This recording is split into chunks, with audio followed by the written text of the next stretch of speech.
একটা শান্তিপূর্ণ কর্মসূচি পালন করা যায় তার নজির আমাদেরকে গড়তে হবে, অর্থাৎ ছাত্র সমাজকে গড়তে হবে।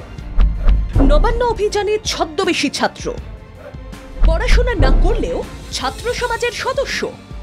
প্রথমে মুখোশটা খসে পড়ে আন্দোলনকারীদের, যারা বলেছিলেন তারা পশ্চিমবঙ্গ ছাত্র সমাজের প্রতিনিধি, কোনো রাজনীতি করেন না, তারাই যে বিজেপি ও আরএসএস এর সদস্য সে কথা প্রথমেই ধরা পড়ে যায়, যেন ঝুলি থেকে বেরিয়ে পড়ে বেড়াল। দেখা যায় সায়ন লাহিড়ী ও শুভঙ্কর হালদারের সঙ্গে বিজেপির সরাসরি যোগ রয়েছে। তো আমি বিজেপি করার সাথে এই আন্দোলনের সাথে কি সম্পর্ক? শুভঙ্কর হালদারের বিরুদ্ধে আবার নবদ্বীপ থানায় অভিযোগ দায়ের হয়েছে ধর্ষণের অভিযোগে। যে ধর্ষণকাণ্ডে অভিযুক্ত সে কি করে নির্যাতনকারীর সাজা চাইতে পারেন সে প্রশ্ন তোলেন তৃণমূল কংগ্রেস নেতৃত্ব। বিষয়টি জানাজানি হওয়ায় বিজেপি নেতারা তখন আবেদন করেন পশ্চিমবঙ্গ ছাত্র সমাজের ব্যানারে, যখন আন্দোলন হচ্ছে তখন এর মধ্যে কোনো রাজনীতির আবেদন আনবেন না।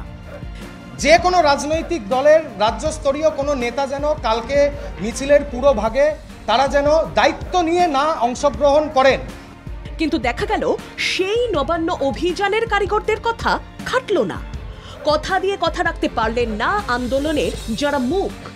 কারণ ছাত্র সমাজের নামে যারা রাস্তায় নামেন বা দাদাগিরি করেন তারা কেউ এখন শিক্ষার গণ্ডিতে নেই। পড়াশোনার পাঠ চুকিয়ে তারা যে শিক্ষা থেকে দূরে রয়েছেন, রাজনীতির রাশ নিজেদের হাতে রাখতে ব্যস্ত।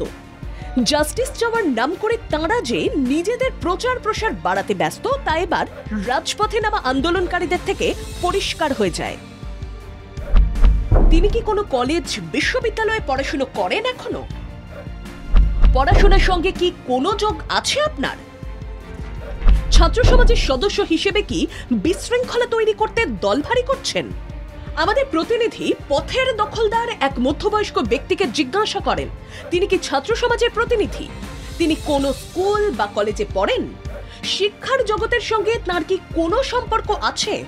আমতা আমতা করে ছদ্মবেশী ছাত্র জানান তিনি আসলে ছাত্রদের পাশে দাঁড়াতে এসেছেন, তবে তাঁর বীরত্বের নমুনা দেখা যায় তাণ্ডব বা পেশি আস্ফালনে। ছাত্র সমাজের প্রতিনিধি, আমি একজন সমাজের বয়স্ক প্রতিনিধি, কিন্তু ছাত্র সমাজের না হলেও। তাই যারা ছাত্র সমাজের নামে অরাজকতা তৈরি করলো, যারা পথের দখল নিয়ে পড়ুয়া থেকে রোগী সবাইকে হেনস্থা করলো, তারা কি দায় নেবেন? শান্তিপূর্ণ আন্দোলনের নামে মধ্যবয়স্ক স্কুল কলেজ ছেড়ে দেওয়া মানুষকে হাজির করে এই জমায়েতের কোনো প্রয়োজন ছিল কি? নৈরাজ্যের পরিবেশ তৈরি করার জন্য ছদ্মবেশী ছাত্রদের আচরণে ক্ষুব্ধ অনেকেই। বিকাশ ঘোষ, সুভাষ বৈদ্য, সত্যজিৎ বিশ্বাসের রিপোর্ট, বাংলা জাগো।